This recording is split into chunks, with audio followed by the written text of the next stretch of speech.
லூக்கா எழுதின சுவிசேஷம் 2வது அதிகாரம் 10வது வசனத்திலிருந்து 14வது வசனம் வரைக்கும் இப்படி சொல்லப்பட்டிருக்கிறது. தேவதூதன் அவர்களை நோக்கி, பயப்படாதிருங்கள், இதோ எல்லா ஜனத்துக்கும் மிகுந்த சந்தோஷத்தை உண்டாக்கும் நற்செய்தியை உங்களுக்கு அறிவிக்கிறேன். இன்று கர்த்தராகிய கிறிஸ்து என்னும் இரட்சகர் உங்களுக்கு தாவீதின் ஊரிலே பிறந்திருக்கிறார். பிள்ளையை துணிகளில் சுற்றி முன்னணையிலே கிடத்தி இருக்க காண்பீர்கள். இதுவே உங்களுக்கு அடையாளம் என்றான். அந்த க்ஷணமே பரமசேனையின் திரள் அந்த தூதனுடனே தோன்றி, உன்னதத்தில் இருக்கிற தேவனுக்கு மகிமையும் பூமியிலே சமாதானமும் மனுஷர் மேல் பிரியமும் உண்டாவதாக என்று சொல்லி தேவனை துதித்தார்கள்.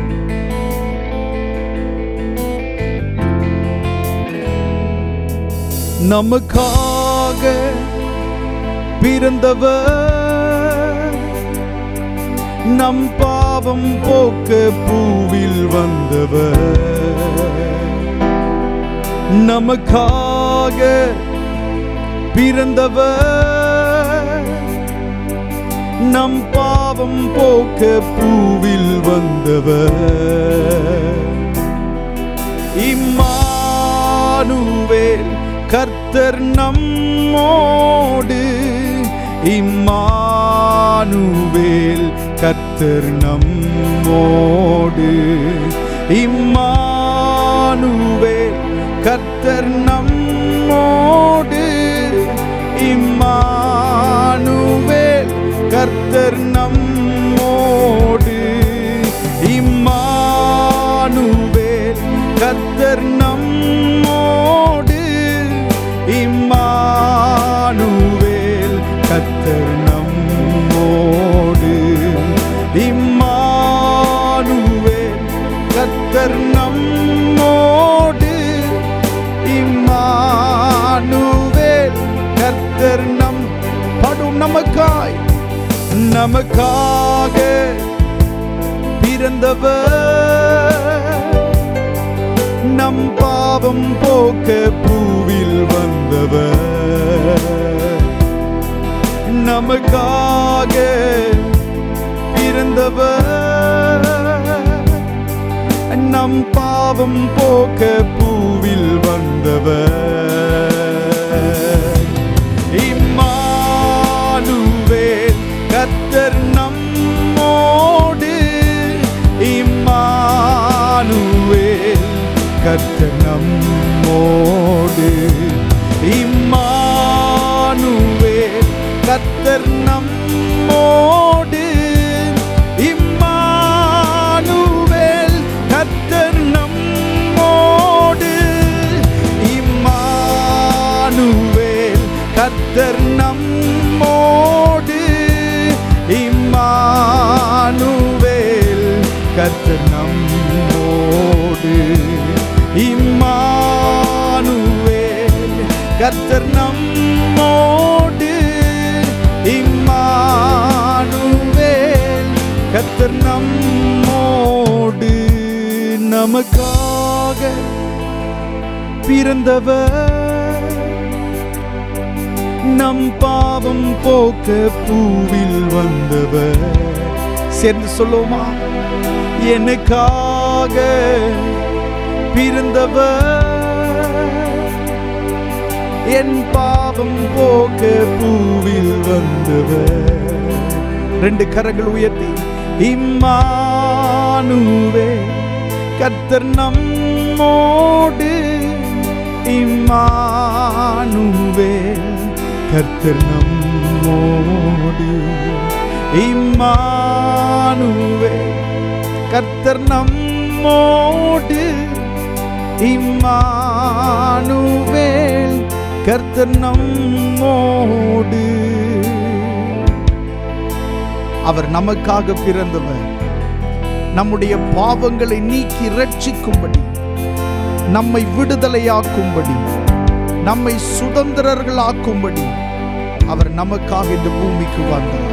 ஹல்லேலூயா. வேதம் சொல்லுகிறது, அவர் தேவனுடைய ரூபமாயிருந்தும் தேவனுக்கு சமமாயிருப்பதை கொள்ளையாடின பொருளாக எண்ணாமல் தம்மை தாமே வெறுமையாக்கி அடிமையின் ரூபம் எடுத்து அவர் மனுஷர் சாயல் ஆனார் என்று எழுதப்பட்டிருக்கிறது. அவர் நமக்காக வந்தார். நம்முடைய பாவங்களை போக்கும்படியாக, சாபங்களை உடைக்கும்படியாக நமக்காக இந்த பூமியிலே மனுஷனாக அவர் அவதரித்தார். ஹல்லேலூயா. இயேசு கிறிஸ்துவினுடைய இந்த பிறப்பின் நன்னாளை நாம் நினைவு கூறுகிற வேளையிலே அவர் நமக்காக பிறந்த விதத்தை நாம் நினைவு கூர்ந்து அவரை மகிமைப்படுத்துவோம். உம்முடைய நல்ல நாமம் தொடர்ந்து இந்த ஆராதனை முழுவதும் மகிமைப்படுவதாக நீர் எங்களை நடத்துவீராக என்று சொல்லி நாங்கள் ஜெபிக்கிறோம். இயேசுவின் நாமத்தில் கேட்கிறோம் நல்ல பிதாவே, ஆமென். ஹல்லேலூயா. கர்த்தருடைய நாமம் மகிமைப்படுவதாக. தொடர்ந்து ஒரு சில பாடல்களை பாடி கர்த்தருடைய நாமத்தை மகிமைப்படுத்துவோம். இந்த கிறிஸ்துமஸ் நாளிலே முதல் பாடலாக அதிகாலையில் பாலனை தேடி செல்வோம் நாம் யாவரும் கூடி, அந்த மாடடையும் குடில் நாடி தேவ பாலனை பணிந்திட வாரீர். ஒரு பழமையான ஒரு பாடல் சேர்ந்து பாடி கர்த்தருடைய நாமத்தை மகிமைப்படுத்துவோம். ஆமென்.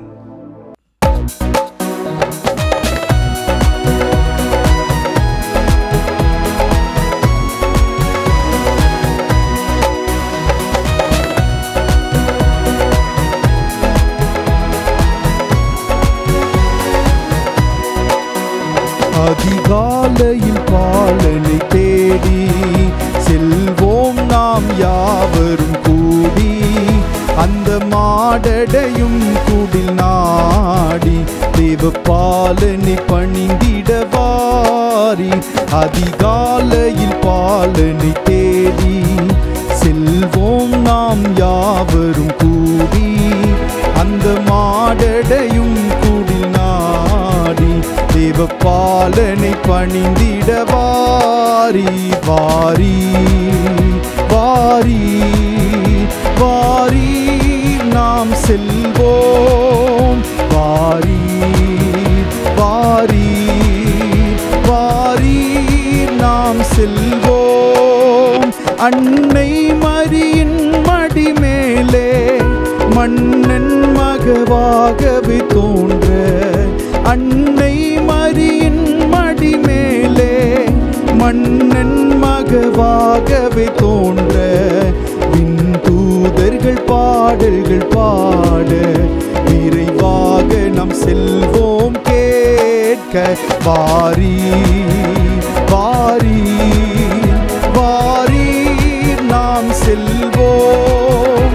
வாரி வாரி வாரி நாம் செல்வோம். மந்தையாயர்கள் யாவரும் அங்கே அந்த முன்னணை முன்னிலை நின்றே, மந்தையாயர்கள் யாவரும் அங்கே அந்த முன்னணை முன்னிலை நின்றே, தம் சிந்தை குளிர்ந்திட போற்றும் நல் காட்சியை கண்டிட நாமே. வாரி வாரி வாரி நாம் செல்வோம். வாரி வாரி வாரி நாம் செல்வோம். அதிகாலையில் பாலனை தேடி செல்வோம் நாம் யாவரும் கூடி, அந்த மாடடையும் குடில் நாடி தேவ பாலனை பணிந்திட வாரீர். அதிகாலையில் பாலனை தேடி செல்வோம் நாம் யாவரும் கூடி, அந்த மாடடையும் குடில் நாடி தேவ பாலனை பணிந்திட வாரீர்.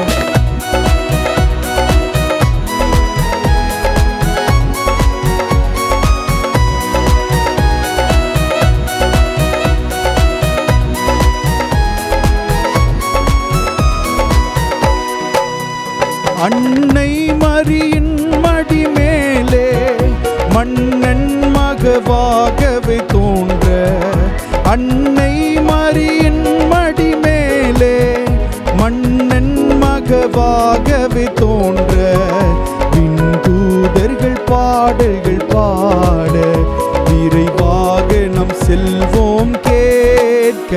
வாரீர் வாரீர் வாரீர் நாம் செல்வோம். வாரீர் வாரீர் வாரீர் நாம் செல்வோம். மந்தையாயர்கள் யாவரும் அங்கே அந்த முன்னணை முன்னிலை நின்றே.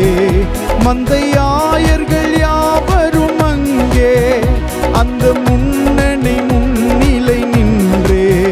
தம் சிந்தை குளிர்ந்திட போற்றும் நல் காட்சியை கண்டிட நாமே.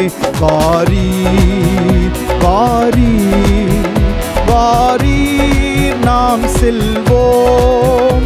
வாரீர் வாரீர் வாரீர் நாம் செல்வோம். வாரீர் வாரீர் வாரீர் நாம் செல்வோம். வாரீர் வாரீர் வாரீர் நாம் செல்வோம்.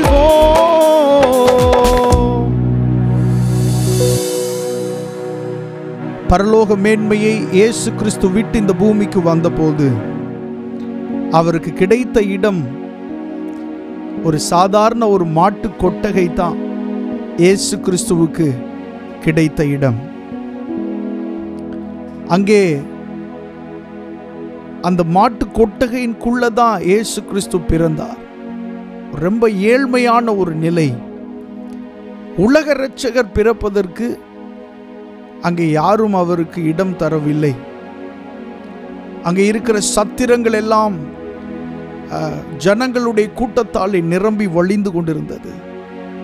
ஒருவர் கூட இந்த பெண் இப்படி நிறைமாத கர்ப்பிணியாய் இருக்கிறாளே என்று சொல்லி கூட இறக்கப்படவில்லை. அவ்வளோ ஒரு கஷ்டமான ஒரு நிலையில தான் இயேசு கிறிஸ்து இந்த பூமியிலே பிறந்தார். அவருடைய பிறப்பு வேண்டுமானால் ஒரு ஏழ்மையாக இருக்கலாம். ஆனால் இயேசு கிறிஸ்து உயிர் தெழுகிற பொழுது அவர் அப்படி ஏழ்மையாய் இல்லை. ஹல்லேலூயா. அவர் நமக்காக யாவற்றையும் அவர் சகித்து கொண்டார். ஹல்லேலூயா. நமக்காக அவர் அதை தாங்கிக் கொண்டார். ஆமென். இப்படிப்பட்ட ஒரு நல்ல இயேசுவை நாம் ஆராதிக்கிறோம். ஒரு உண்மையுள்ள தேவனை நாம் ஆராதிக்கிறோம். தம்முடைய ஜனங்களுக்காக ஜீவனை கொடுக்கும்படி இயேசு கிறிஸ்து இந்த பூமிக்கு வாழ்வதற்காக வரவில்லை. இயேசு கிறிஸ்து இந்த பூமிக்கு மரிப்பதற்காக தான் வந்தார். ஹல்லேலூயா. அவர் வாழ பிறந்தவர் அல்ல, நமக்கு வாழ்வு கொடுக்க பிறந்தவர். ஹல்லேலூயா. வேதம் சொல்லுகிறது, பிள்ளைகள் மாம்சத்தையும் இரத்தத்தையும் உடையவர்களாயிருக்க அவரும் நம்மை போல மாம்சமும் இரத்தமும் உடையவரானார். அவர் தம்மை தாமே நமக்காக தாழ்த்தினார். அடிமையின் ரூபமாய் இந்த பூமிக்குள்ளே அவர் வந்தார். பரலோக மேன்மையை, அந்த விண் மகிமை எல்லாம் அவர் வெறுமையாக்கி அதை துச்சம் என்று எண்ணி நமக்காக இயேசு கிறிஸ்து இந்த பூமிக்கு கடந்து வந்தார். கரங்களை உயர்த்தி ஹல்லேலூயா. நன்றி இயேசுவே, உம் அன்பிற்காகவே. அவருடைய அன்பு மேலானது, இயேசுவின் அன்பு மேலானது. நமக்காக இந்த பூமியிலே வந்து நம்முடைய வாழ்க்கையை பிரகாசிப்பிக்கும்படி, நம்முடைய ஜீவியத்தை பிரகாசிப்பிக்கும்படி, ஹல்லேலூயா, இந்த பூமியிலே இயேசு நமக்காய் பிறந்தார். ஹல்லேலூயா. இருளிலே, காரிருளிலே ஒரு பெரிய வெளிச்சம் உதித்தது. மரண இருளின் திசையில் இருக்கிற ஜனங்களுக்கு ஒரு பெரிய வெளிச்சம் உண்டானது. வேதம் சொல்லுகிறது, இருளில் இருக்கிற ஜனங்கள் பெரிய வெளிச்சத்தை கண்டார்கள். ஹல்லேலூயா. இயேசு கிறிஸ்து என்கிற வெளிச்சம் நமக்குள்ளே பிரகாசித்ததினாலே தான் நாம் இங்கே ஜீவனோடு அமர்ந்திருக்கிறோம். ஹல்லேலூயா. நன்றி இயேசுவே. இன்னொரு பாடலை பாடி கர்த்தருடைய நாமத்தை நாம் மகிமைப்படுத்த போகிறோம். நமக்கு ஒரு பாலகன் பிறந்தார், நமக்கு ஒரு குமாரன் கொடுக்கப்பட்டார் என்று சொல்லி அவர் நாமம் அதிசயமானவர், ஆலோசனை கர்த்தர், ஓ வல்லமையின் தேவன், நித்திய பிதா, சமாதான பிரபு என்று சொல்லி அவருடைய நாமத்தை புகழ்ந்து நாம் பாடி அவரை ஆராதிப்போம். ஆமென்.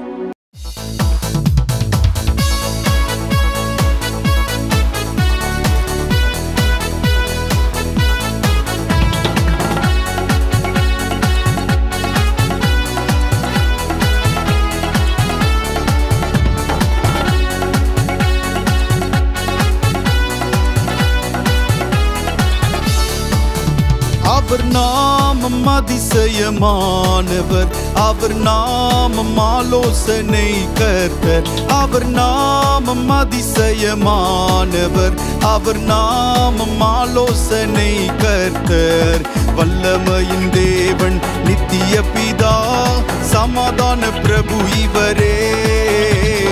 வல்லமையின் தேவன், நித்திய பிதா, சமாதான பிரபு இவரே. நமக்கொரு பாலகன் கொடுக்கப்பட்டார், நமக்கொரு குமாரன் கொடுக்கப்பட்டார், நமக்கொரு பாலகன் கொடுக்கப்பட்டார், நமக்கொரு குமாரன் கொடுக்கப்பட்டார். வல்லமையின் தேவன், நித்திய பிதா, சமாதான பிரபு இவரே. வல்லமையின் தேவன், நித்திய பிதா, சமாதான பிரபு இவரே. விண்மேன்மையை விட்டு வந்த சாவாமை உள்ளவரே, விண்மகிமை விட்டு வந்த பரலோகின் நாயகனே. விண்மேன்மையை விட்டு வந்த சாவாமை உள்ளவரே, விண்மகிமை விட்டு வந்த பரலோகின் நாயகனே. பெருமையானதும் எனக்காய், ஏழ்மையானதும் எனக்காய், பெருமையானதும் எனக்காய், ஏழ்மையானதும் எனக்காய். நமக்கொரு பாலகன் கொடுக்கப்பட்டார், நமக்கொரு குமாரன் கொடுக்கப்பட்டார், நமக்கொரு பாலகன் கொடுக்கப்பட்டார், நமக்கொரு குமாரன் கொடுக்கப்பட்டார். வல்லமையின் தேவன், நித்திய பிதா, சமாதான பிரபு இவரே. வல்லமையின் தேவன், நித்திய பிதா, சமாதான பிரபு இவரே. இஸ்ரவேலின் நம்பிக்கையே, எந்த நின்றட்சண்யமே, புறஜாதிக்கும் ஒளியானீரே, ராஜாவாய் வந்தவரே. இஸ்ரவேலின் நம்பிக்கையே, எந்த நின்றட்சண்யமே, புறஜாதிக்கும் ஒளியானீரே, ராஜாவாய் வந்தவரே. சர்வலோகத்தின் ராஜா, சர்வலோகத்தின் தேவன், சர்வலோகத்தின் ராஜா, சர்வலோகத்தின் தேவன். நமக்கொரு பாலகன் கொடுக்கப்பட்டார், நமக்கொரு குமாரன் கொடுக்கப்பட்டார், நமக்கொரு பாலகன் கொடுக்கப்பட்டார், நமக்கொரு குமாரன் கொடுக்கப்பட்டார். வல்லமையின் தேவன், நித்திய பிதா, சமாதான பிரபு இவரே. வல்லமையின் தேவன், நித்திய பிதா, சமாதான பிரபு இவரே.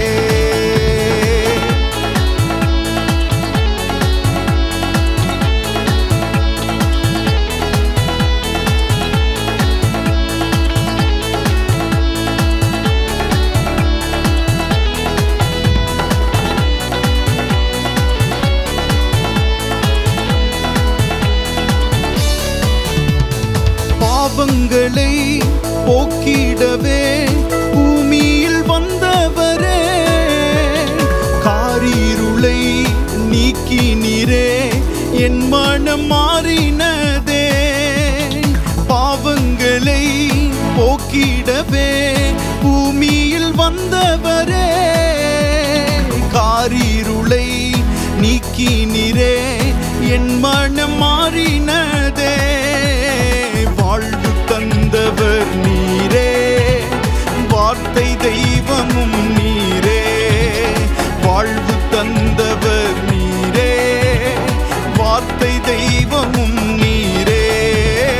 நமக்கொரு பாலகன் கொடுக்கப்பட்டார், நமக்கொரு குமாரன் கொடுக்கப்பட்டார், நமக்கொரு பாலகன் கொடுக்கப்பட்டார், நமக்கொரு குமாரன் கொடுக்கப்பட்டார். வல்லமையின் தேவன் நித்திய பிதா, சமாதான பிரபு இவரே. வல்லமையின் தேவன் நித்திய பிதா, சமாதான பிரபு இவரே. அவர் நாமம் அதிசயமானவர், அவர் நாமம் ஆலோசனை கர்த்தர், அவர் நாமம் அதிசயமானவர், அவர் நாமம் ஆலோசனை கர்த்தர். வல்லமையின் தேவன் நித்திய பிதா, சமாதான பிரபு இவரே. வல்லமையின் தேவன் நித்திய பிதா, சமாதான பிரபு இவரே. நமக்கொரு பாலகன் கொடுக்கப்பட்டார், நமக்கொரு குமாரன் கொடுக்கப்பட்டார், நமக்கொரு பாலகன் கொடுக்கப்பட்டார், நமக்கொரு குமாரன் கொடுக்கப்பட்டார். வல்லமையின் தேவன் நித்திய பிதா, சமாதான பிரபு இவரே. வல்லமையின் தேவன் நித்திய பிதா, சமாதான பிரபு இவரே.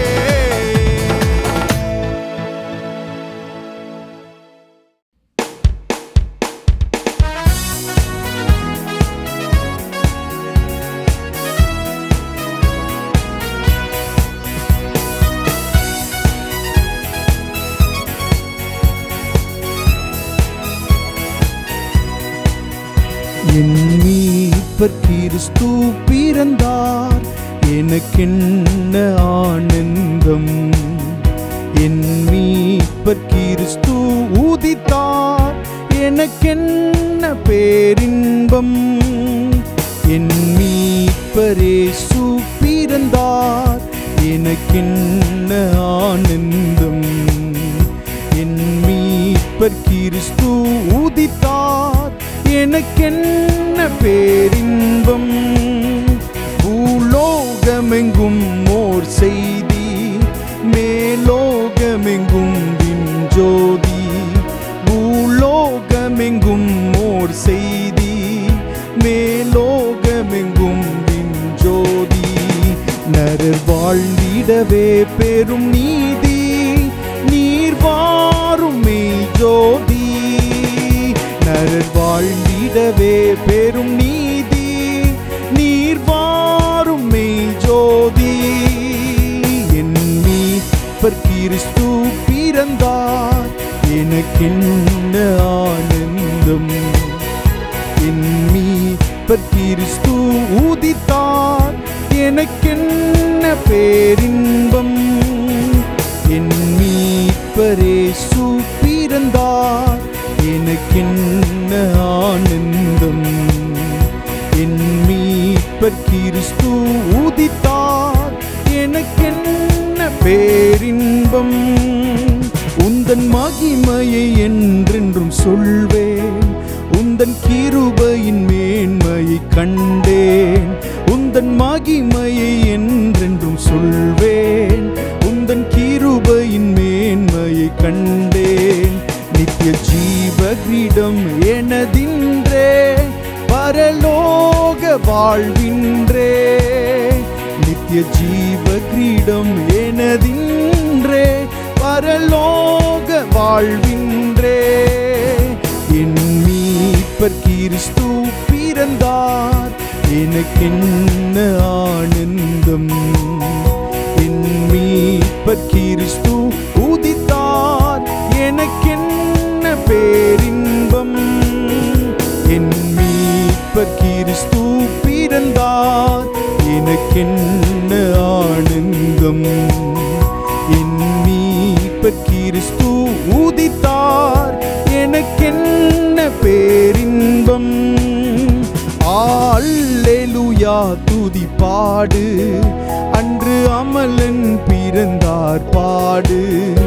அல்லேலூயா துதி பாடு, அன்று அன்று அமலன் பிறந்தார் பாடு, மோட்ச வாசலை திறந்தார் பாடு, என்னாலும் புகழ் பாடு. மோட்ச வாசலை திறந்தார் பாடு, என்னாலும் புகழ் பாடு. என் மீட்பர் கிறிஸ்து பிறந்தார், எனக்கென்ன ஆனந்தம். என் மீட்பர் கிறிஸ்து உதித்தார், எனக்கென்ன பேரின்பம். என் மீட்பர் கிறிஸ்து பிறந்தார், எனக்கென்ன ஆனந்தம். என் மீட்பர் கிறிஸ்து உதித்தார், எனக்கென்ன பேரின்பம்.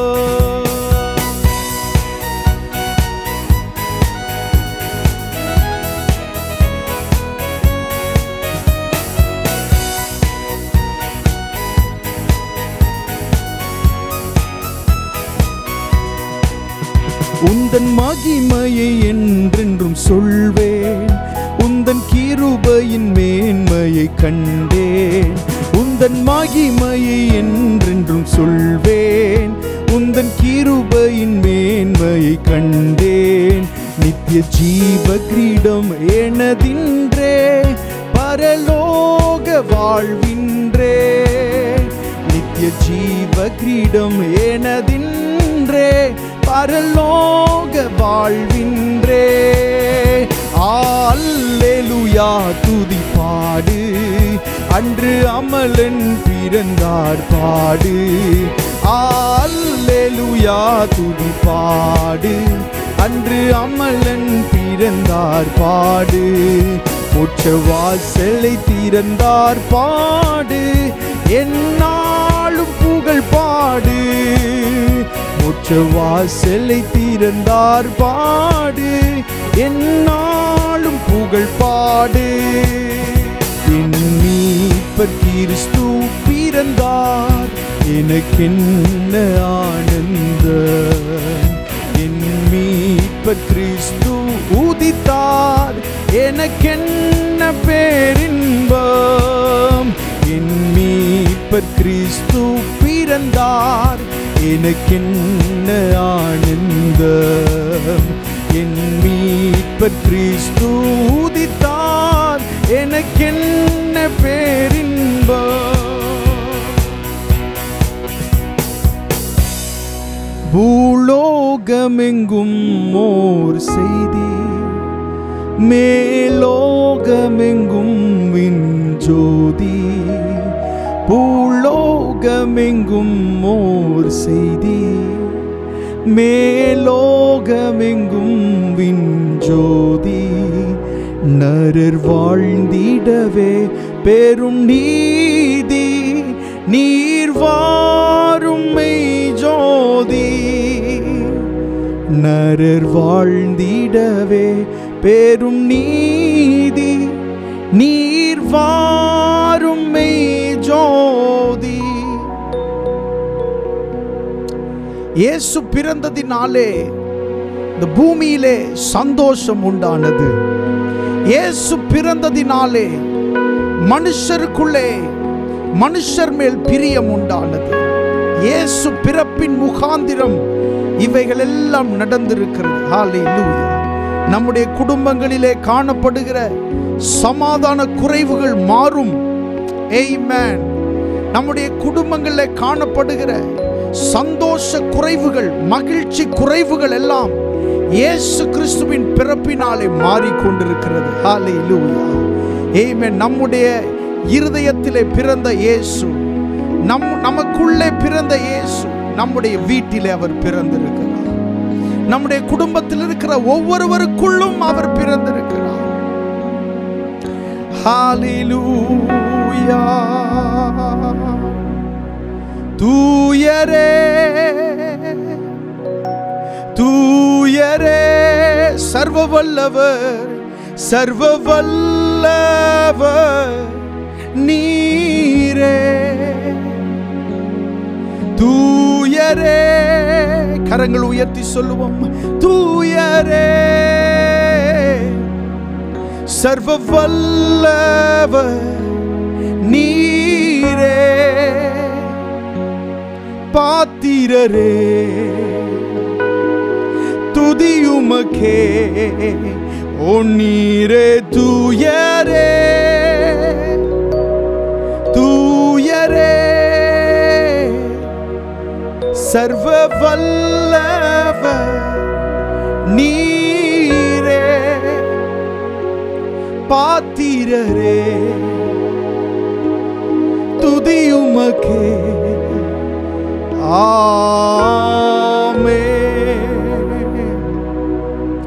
வேதத்திலே சொல்லப்பட்டிருக்கிறது, பரிசுத்த பிள்ளையாகிய இயேசு என்று நாம் வேதத்திலே வாசிக்கிறோம். அப்போஸ்தலர் நடபடிகளிலே நம்முடைய இயேசு கிறிஸ்துவின் பிறப்பை கொஞ்சம் நீங்கள் உற்று கவனிப்பீர்களே ஆனால் அது ஒரு பரிசுத்தமான ஒரு பிறப்பாயிருக்கிறது. ஆமென். ஒரு கன்னியினுடைய வயிற்றிலே இயேசு கிறிஸ்து பிறந்தார் என்பது ஒரு ஆச்சரியமான விஷயம், ஒரு அதிசயமான விஷயம். ஹல்லேலூயா. மாத்திரம் அல்ல, அது ஒரு பரிசுத்தமான விஷயம். இயேசு கிறிஸ்து அப்படித்தான் பிறந்திருக்கிறார். இப்போ நீங்க சிந்தித்து பார்க்கணும், இவருக்குள்ளே இருந்த இரத்தம் எப்படிப்பட்டது என்று சொல்லி. ஹல்லேலூயா. இது பூமிக்குரிய இரத்தம் அல்ல, அது பூமிக்குரிய இரத்தம் அல்ல, அது பரலோகத்தின் இரத்தம். அதனாலதான் வேதத்துல வாசிக்கிறோம், இயேசு கிறிஸ்துவின் இரத்தம் சகல பாவங்களையும் நீக்கி நம்மை சுத்திகரிக்கும்.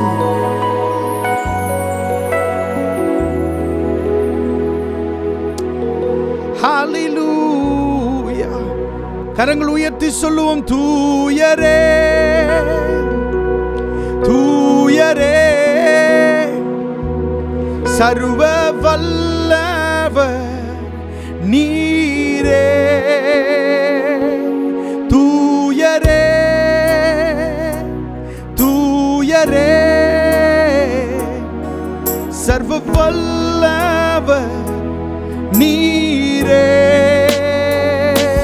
பாத்திரரே துதியுமக்கே, நீரே தூயரே தூயரே, சர்வ வல்லவர் நீரே, பாத்திரரே துதியுமக்கே, ஓ நீரே தூயரே தூயரே, சர்வ வல்லவர் நீரே, எங்கள் இயேசுவே பாத்திரரே துதியுமக்கே. ஆமென். ஹல்லேலூயா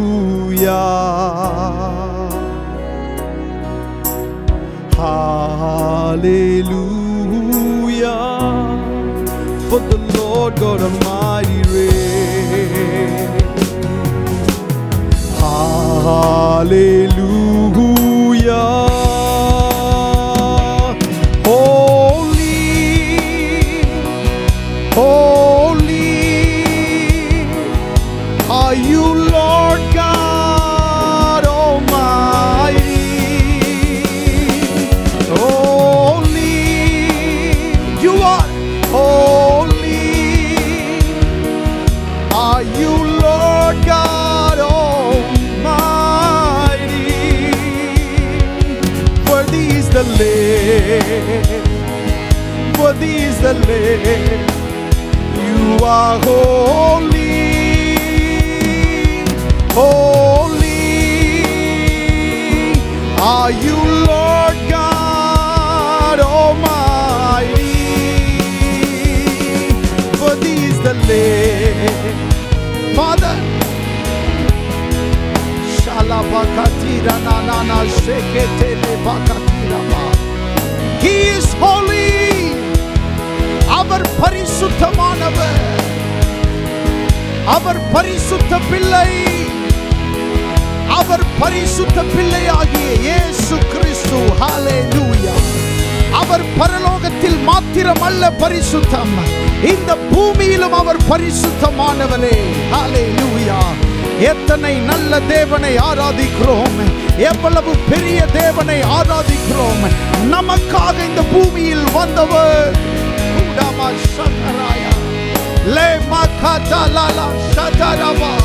We praise you, Father. We worship your name. We lift your name on high. Let your name be exalted. Let your name be glorified. Let your name be magnified. Oh, hallelujah. All praise, all glory. Lord, you deserve to be praised. Hallelujah. Tuyare,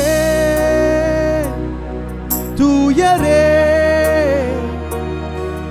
sarva vallava neere. Tuyare, tuyare, sarva vallava neere. Patirare tudiyumake. Amen.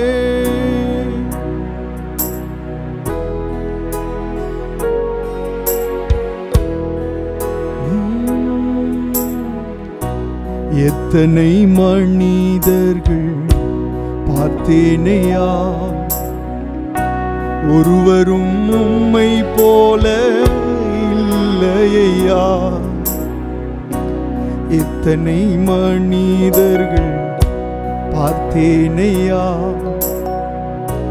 ஒருவரும் உம்மை போல இல்லையா. நீரின்றி வாழ்வே இல்லை உணர்ந்தேனையா, உந்தனின் மாறாண்பை மறவேனையா. நீரின்றி வாழ்வே இல்லை உணர்ந்தேனையா,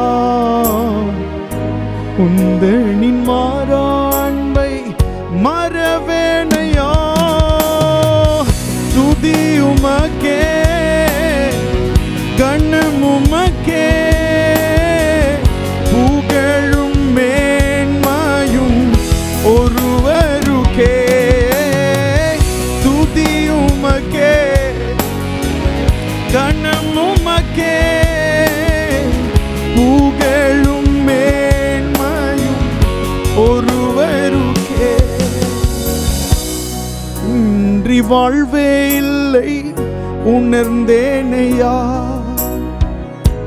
உந்தனின் மாறாண்பை மறவேனையா. நீரின்றி வாழ்வே இல்லை உணர்ந்தேனையா,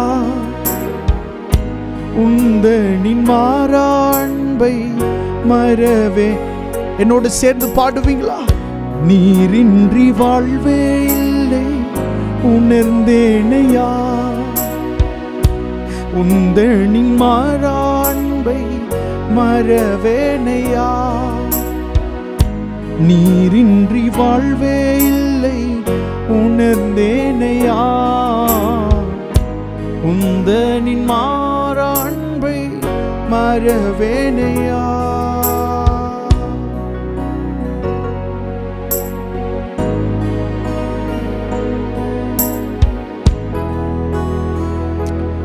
இயேசு கிறிஸ்து இந்த பூமிக்கு வரவில்லை என்றால் எப்படி நம்முடைய பாவங்கள் மன்னிக்கப்பட்டிருக்கும்? எப்படி நமக்குள்ளே வெளிச்சம் வந்திருக்கும்? அதையெல்லாம் நினைத்து பார்ப்போம். இந்த கிறிஸ்து பிறப்பின் நாளை நினைவு கூறுகிற இந்த வேளையிலே இந்த பூமிக்கு அவர் வந்ததுனால தான் வெளிச்சம் வந்தது. அந்த வெளிச்சம் என்பது சூரியனிலிருந்து வருவதல்ல, அது அவருக்குள்ளே இருந்து வருகிற வெளிச்சம், அவரால் உண்டாகிற வெளிச்சம். பாவத்தை மாற்றும்படி, பாவத்தினால் உண்டான மரணத்தை மாற்றும்படி இரண்டாவது ஆதாமாக வெளிப்பட்டாரே, நமக்குள்ளே அந்த இரட்சிப்பை உண்டு பண்ணும்படி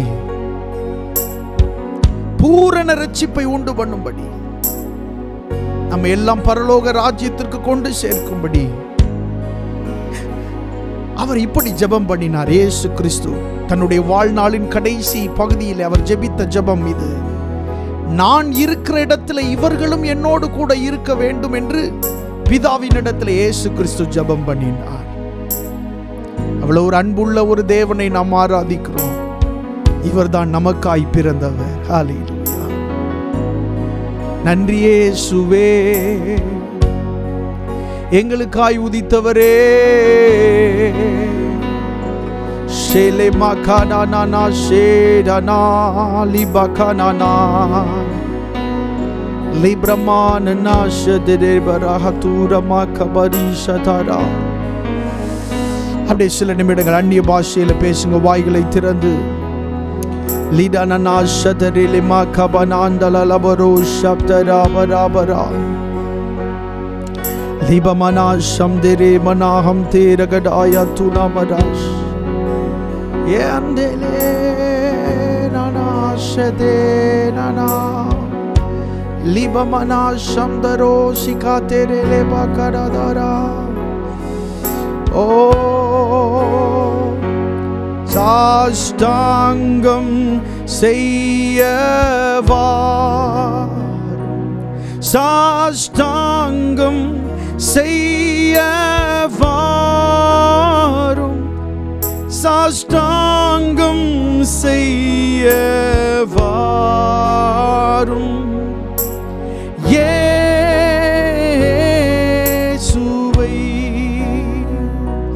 சாஷ்டாங்கம் செய்யவாரும், சாஷ்டாங்கம் செய்யவாரும், சாஷ்டாங்கம் செய்யவாரும். இயேசுவை. பரலோக தேவனே, உமக்கு நாங்கள் நன்றி செலுத்துகிறோம். எங்களுக்காக நீர் செலுத்தின கிரயம் என்பது இந்த உலகத்தில் இருக்கிற எந்த அளவினாலும் அளக்கப்பட முடியாத அளவிற்கு நீர் எங்களுக்காக ஒரு கிரயம் சிந்தி இருக்கிறீர். கிரயத்தை நீர் தந்திருக்கிறீர். ஹல்லேலூயா. உம்முடைய பிறப்பு எங்களுடைய வாழ்க்கையில மகிழ்ச்சியை கொண்டு வந்திருக்கிறது. உம்முடைய பிறப்பு எங்களுடைய குடும்பங்களிலே மகிழ்ச்சியை கொண்டு வந்திருக்கிறது. உம்முடைய பிறப்பு எங்கள் எல்லாரையும் ஒன்றாய் இணைத்திருக்கிறது. உம்முடைய பிறப்பினாலே நாங்கள் மகிழ்ந்து கொண்டிருக்கிறோம். ஆண்டவரே, மகிழ்ச்சி எங்களை நிரப்பிக் கொண்டிருக்கிறது. அப்பா, உமக்கு நாங்கள் நன்றி செலுத்துகிறோம். இந்த கிறிஸ்துமஸ் சர்வீஸ் உடைய மீதியான பகுதியை தொடர்ந்து நீர் ஆண்டவரே பொறுப்பெடுத்துக் கொள்ள வேண்டுமாய் நாங்கள் ஜெபம் பண்ணுகிறோம். ஒவ்வொரு நொடி துளிகளிலும் எங்களோடு நீர் இடைப்படும். இயேசுவின் நாமத்திலே கேட்கிறோம் நல்ல பிதாவே. ஆமென். ஆமென். Thank you Jesus, Holy Spirit. Shalama katira laba katira namanda yalabara. உமக்கே நாங்கள் நன்றி செலுத்துகிறோம் ஆண்டவரே. அநேகரை நீர் விடுவிக்கிறதற்காக நன்றி. Thank you. கர்த்தருடைய நாமம் மகிமைப்படுவதாக. இந்த கிறிஸ்மஸ் சர்வீஸில் வாசிக்கும்படியாய் தெரிந்து கொண்ட வேத பகுதி யோவான் எழுதின சுவிசேஷம் 1ஆம் அதிகாரம் 1 வசனத்திலிருந்து 14 வசனம் வரைக்கும் நாம் வாசிக்கலாம். ஆதியிலே வார்த்தை இருந்தது, அந்த வார்த்தை தேவனிடத்தில் இருந்தது, அந்த வார்த்தை தேவனாயிருந்தது. அவர் ஆதியிலே தேவனோடு இருந்தார். சகலமும் அவர் மூலமாய் உண்டாயிற்று. உண்டானதொன்றும் அவராலே அல்லாமல் உண்டாகவில்லை. அவருக்குள் ஜீவன் இருந்தது, அந்த ஜீவன் மனுஷருக்கு ஒளியாயிருந்தது. அந்த ஒளி இருளிலே பிரகாசிக்கிறது, இருளானது அதை பற்றி கொள்ளவில்லை. தேவனால் அனுப்பப்பட்ட ஒரு மனுஷன் இருந்தான், அவன் பெயர் யோவான். அவன் தன்னால் எல்லாரும் விசுவாசிக்கும்படி அந்த ஒளியை குறித்து சாட்சி கொடுக்க வந்தவனாயிருந்தான். அவன் அந்த ஒளி அல்ல, அந்த ஒளியை குறித்து சாட்சி கொடுக்க வந்தவனாயிருந்தான். உலகத்திலே வந்து எந்த மனுஷனையும் பிரகாசிப்பிக்கிற ஒளியே அந்த மெய்யான ஒளி. அவர் உலகத்தில் இருந்தார். உலகம் அவர் மூலமாய் உண்டாயிற்று. உலகமோ அவரை அறியவில்லை. அவர் தமது சொந்தமானதிலே வந்தார். அவருக்கு சொந்தமானவர்களோ அவரை ஏற்றுக்கொள்ளவில்லை. அவருடைய நாமத்தின் மேல் விசுவாசம் உள்ளவர்களாய் அவரை ஏற்றுக்கொண்டவர்கள் எத்தனை பேர்களோ அத்தனை பேர்களும் தேவனுடைய பிள்ளைகள் ஆகும்படி அவர்களுக்கு அதிகாரம் கொடுத்தார். அவர்கள் இரத்தத்தினாலாவது மாம்ச சித்தத்தினாலாவது புருஷனுடைய சித்தத்தினாலாவது பிறவாமல் தேவனாலே பிறந்தவர்கள். அந்த வார்த்தை மாம்சமாகி கிருபையினாலும் சத்தியத்தினாலும் நிறைந்தவராய் நமக்குள்ளே வாசம் பண்ணினார். அவருடைய மகிமையை கண்டோம். அது பிதாவுக்கு ஒரே பேரானவருடைய மகிமைக்கு ஏற்ற மகிமையாகவே இருந்தது. ஆமென்.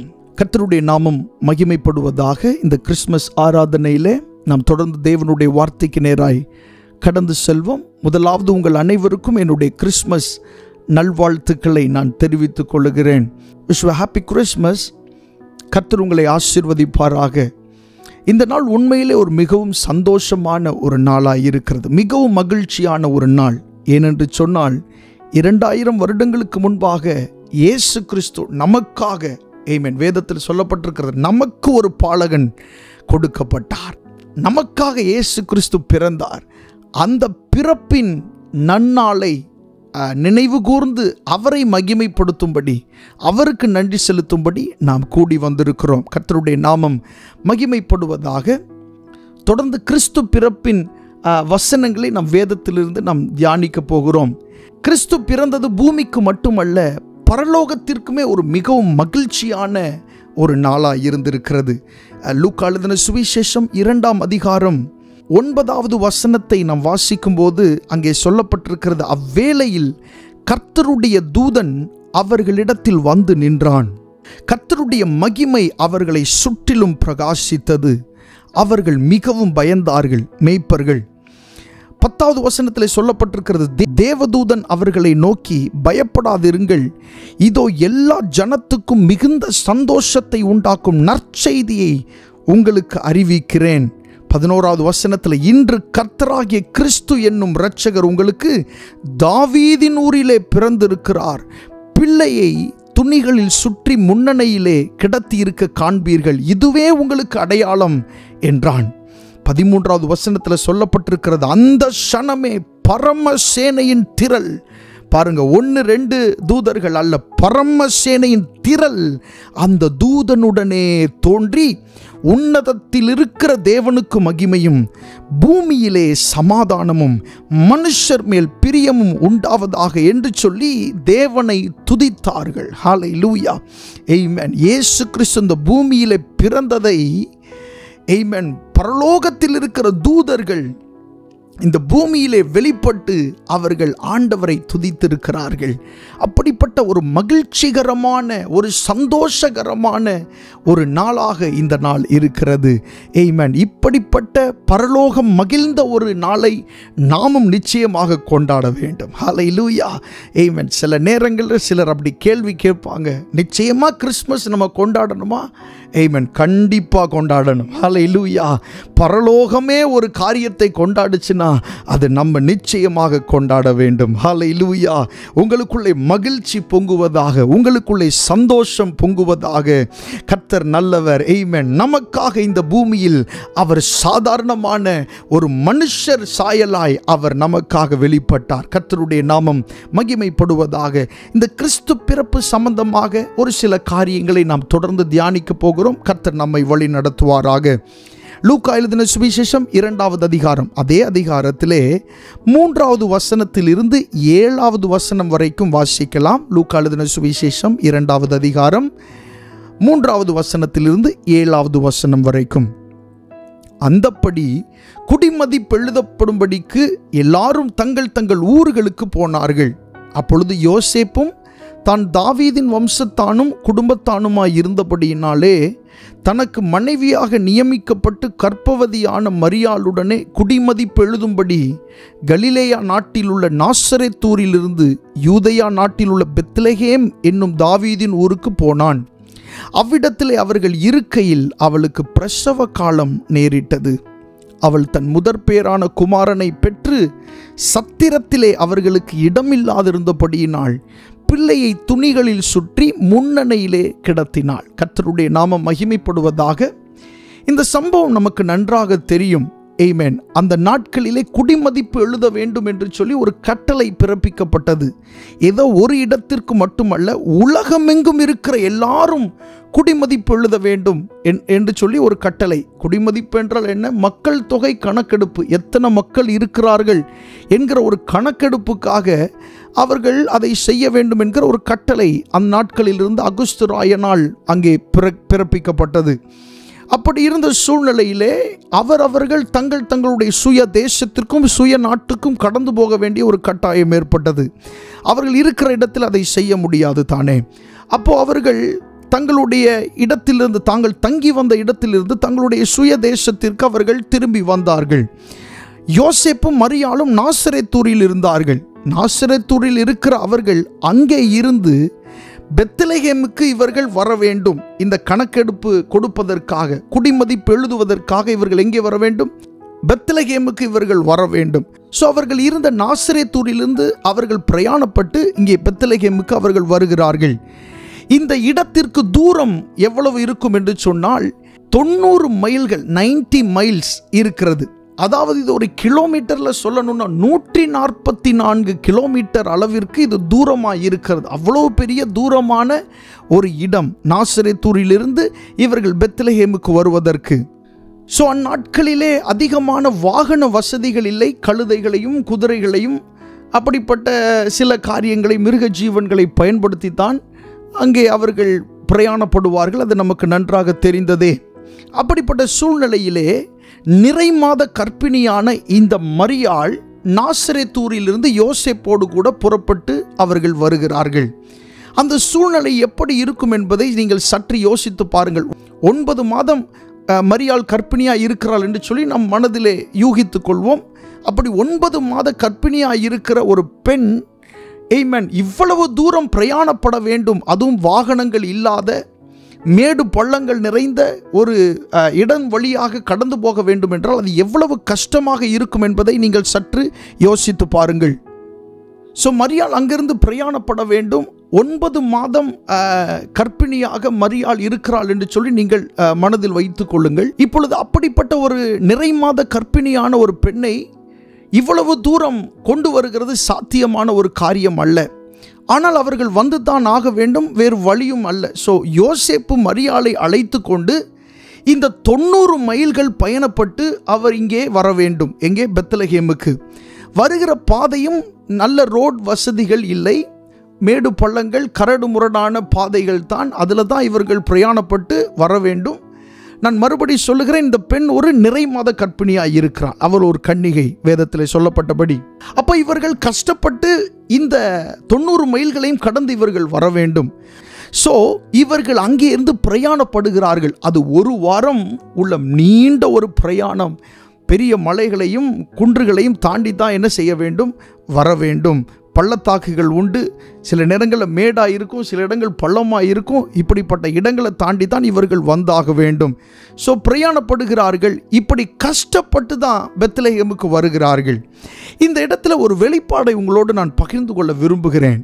எப்பெல்லாம் ஆண்டவர் உங்களுடைய வாழ்க்கையில் ஏதாகிலும் செய்ய விரும்புகிறாரோ, சத்துரு அந்த நேரத்தில் தான் கிரியை செய்வான்.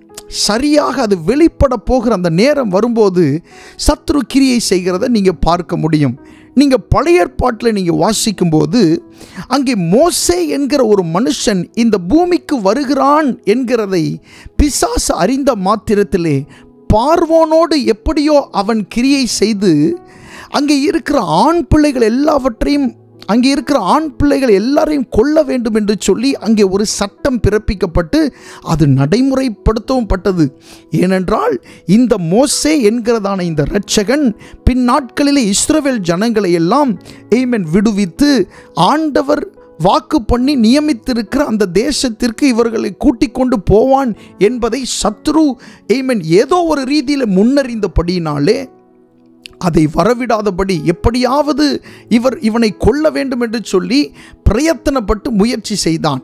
ஆனால் ஆண்டவர் நினைத்தது எப்பவும் நினைத்தது தான். அதை யாராலும் தடுக்க முடியாது. உங்களுடைய வாழ்க்கையை குறித்து ஆண்டவர் என்ன நினைத்திருக்கிறாரோ அது நினைத்தது தான். எவ்வளவு தடை வந்தாலும், எவ்வளவு போராட்டம் வந்தாலும், எவ்வளவு நெருக்கம் வந்தாலும் ஆண்டவர் குறித்தது உங்களுடைய வாழ்க்கையில் நிச்சயமாய் நடந்தே தீரும். ஹல்லேலூயா. ஸோ இயேசு கிறிஸ்துவை சுமந்து கொண்டு வந்த இந்த பெண், இந்த மரியாள் நிறைமாத கர்ப்பிணியாய் ஒரு வாரம் பிரயாணப்பட்டு அவள் இங்கே வந்து சேருகிறாள். இந்த பெத்லஹேமுக்கு வந்தப்போ இங்கே நிறைய சத்திரங்கள் இருக்கிறது. சத்திரங்கள்னா என்ன? லாட்ஜ். நம்ம போய் தங்குவோம்ல, பெரிய ஊர்களில் போய் தங்குற அந்த லாட்ஜஸ் நிறைய அங்கே இருக்கிறது. ஆனால் அந்த சத்திரத்தில் இவர்களுக்கு இடமே இல்லை. நிறைய பேர் அவங்க வேற வேற ஊர்களிலிருந்து வந்து இந்த சத்திரத்தில் அவர்கள் என்ன செய்திருக்கிறார்கள்? தங்கி இருக்கிறார்கள். அதனால் இவர்களுக்கு இடம் அங்கே இல்லை. இவர்கள் மெதுவாக பிரயாணப்பட்டவர்கள். ஒரு கர்ப்பிணி பெண்ணை வைத்து அவர்கள் வேகமாக பிரயாணப்பட முடியாது அல்லவா? மெதுவாக பிரயாணப்பட்டவர்கள். அதனால் அதற்கு முன்பாகவே அங்கே சத்திரத்தில் அவர்களுக்கு இடம் இல்லை. அந்த சத்திரம் முழுவதும் நிரம்பி வழிந்தது. இப்பொழுது அந்த நேரத்திலே மரியாளுக்கு பிரசவ காலம் நேரிட்டது. நன்றாக கவனித்து பாருங்கள். சூழ்நிலை எவ்வளவு மோசமாக இருக்கு. இந்த நேரத்தில் அவளுக்கு பிரசவ காலம் நேரிட்டது. அவர்கள் போய் எல்லா இடங்களிலும் கேட்டு பார்த்தார்கள். அந்த கஷ்டமான நேரத்தில் கொஞ்சம் அதை யோசித்து பாருங்கள். அந்த யோசேப்பு போய் எங்கேயாவது ஒரு இடம் கிடைக்குமா என்று சொல்லி அவர்கள் அங்கே தேடி பார்த்தார்கள். ஒரு இடத்துல கூட கிடைக்கல. உலக இரட்சகர், இந்த சர்வத்தையும் உண்டாக்கினவர், வாயின் வார்த்தைகளால் உருவாக்கினவர், இந்த பூமிக்கு இந்த உலகத்திற்குள்ளே வந்தபோது அவருக்கு கொடுக்கிறதற்கு ஒரு இடம் இந்த உலகத்தில் இல்லை. ஹல்லேலூயா. ஆமென். அவர்கள் அங்குமிங்கும் பார்த்தவர்களுக்கு கிடைத்த இடம் எது தெரியுமா? ஒரு மாட்டு தொழுவம். ஆமென். ஒரு மாட்டு தொழுவத்திலே இயேசு கிறிஸ்து அங்கே பிறந்தார். ஆமென். முன்னணை என்று சொல்லுகிறார்களே, நீங்கள் நன்றாக கவனித்து பார்த்தால் அந்த இடம் எது என்று சொன்னால், இந்த மாடுகள் எல்லாம் ஒரு கழனி பானையில் அது சாப்பிடுகிற அந்த ஒரு கழனி பானை இருக்கும். அந்த இடம் எவ்வளவு அசுத்தமாக இருக்கும் என்பதை நீங்கள் கொஞ்சம் யோசித்து பாருங்க. அதுக்கு மேலே தான் புல்லெல்லாம் வச்சு, அதுக்கு மேலே துணிகளை சுற்றி, அதில் தான் இயேசு கிறிஸ்து பிறந்தார். ஹல்லேலூயா. ஆமென். உலக இரட்சகர். இவரை நாம் எப்படி அழைக்கிறோம்? உலக இரட்சகர். ஆனால் இந்த பூமிக்கு இவர் வந்தப்போ இவருக்கு இடம் கிடைக்கல. ஆனாலும் அவர் தம்முடைய திட்டத்தை விட்டு விலகவில்லை. அவர் இந்த பூமிக்கு வந்தார், திட்டம் பண்ணிட்டாரு. அதனால இந்த பூமிக்கு எப்படி ஆகிலும் வரணும். ஏன்னா இங்கே பாவத்திலையும் சாபத்திலையும் மாட்டி இருக்கிற நம்மை நினைத்து அவர் எப்படியாகிலும் இந்த பூமிக்கு வரணும்னு நினைச்சு அவர் என்ன செய்தார்? வந்தார். உங்களுடைய வாழ்க்கையிலே நீங்கள் ஒரு காரியமாய் நீங்கள் முயற்சி எடுக்கும்போது இப்படி தடைகள் வரத்தான் செய்யும். கடைசி நேரத்தில் பிசாசு இப்படி தான் கிரியை செய்வான். கடைசி நேரத்தில், அது சரியாக போகிற நேரத்தில், அது முடிய போகிற நேரத்தில், சைனாக போகிற நேரத்தில், அந்த நேரத்தில் தான் அவன் கிரியை செய்வான். ஆனாலும் நீங்கள் அந்த நேரத்திலே நம்பிக்கையோடு நீங்கள் முயன்று நிற்க வேண்டும். இயேசு கிறிஸ்துவுக்கு இடம் இல்லாததினால் அவர் பிறக்காம போகலை. கிடைச்ச மாட்டு தொழுவத்தில் அவர் என்ன செய்தார்? பிறந்தார். ஹல்லேலூயா.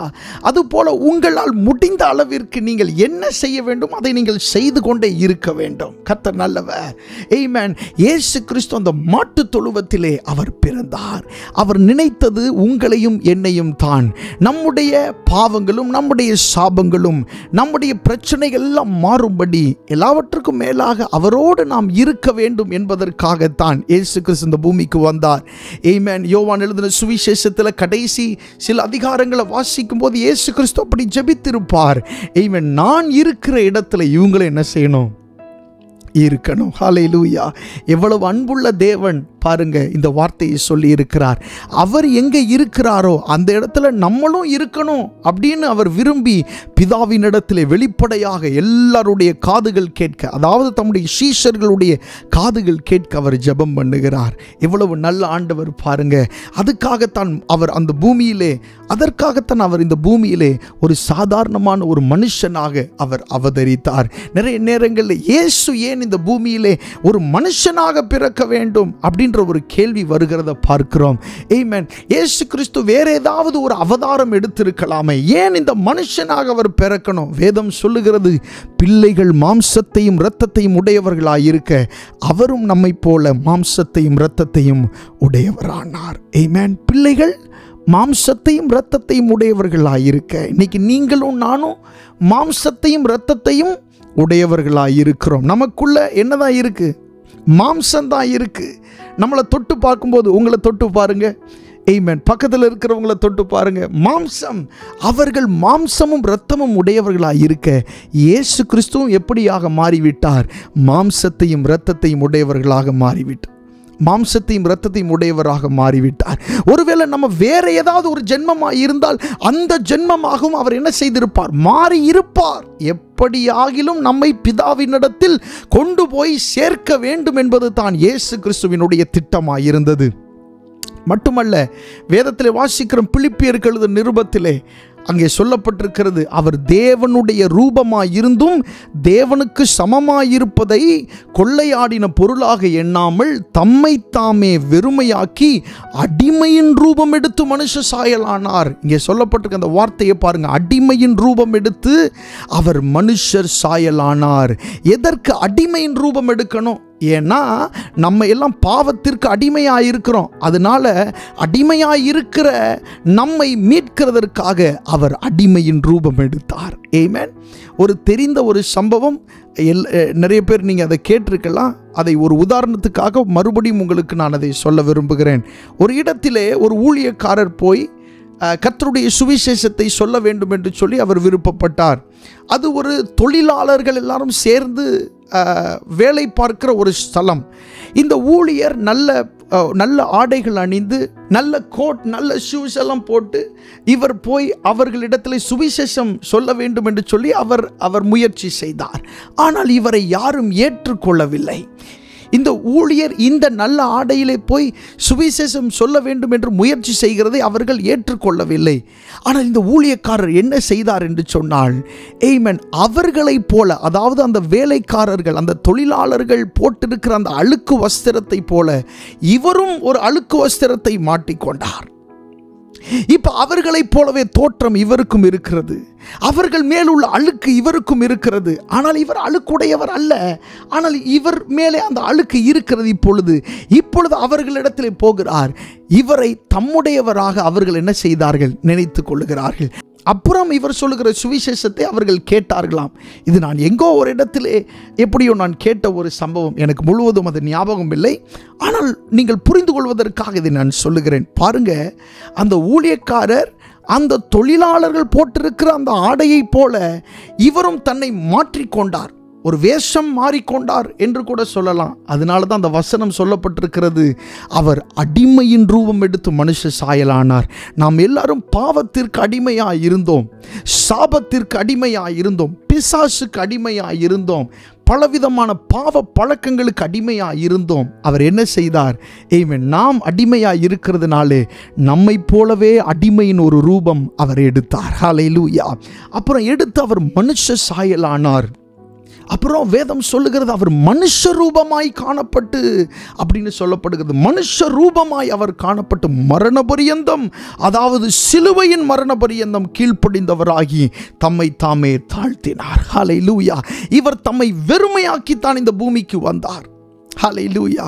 விண்ணில் இருக்கிற அந்த மேன்மை, பரலோக மகிமை எல்லாம் அவர் விட்டு, இவருக்கு பிதாவினிடத்திலிருந்து கொடுக்கப்பட்ட எல்லா மேன்மையும் விட்டு தான் இந்த பூமிக்கு நமக்காக வந்தார். ஹல்லேலூயா. வேதத்தில் ஒரு அருமையான ஒரு வசனம் இருக்கிறது. யோவான் எழுதின அந்த நிருபங்களிலே இந்த வசனத்தை நாம் பார்க்கலாம்.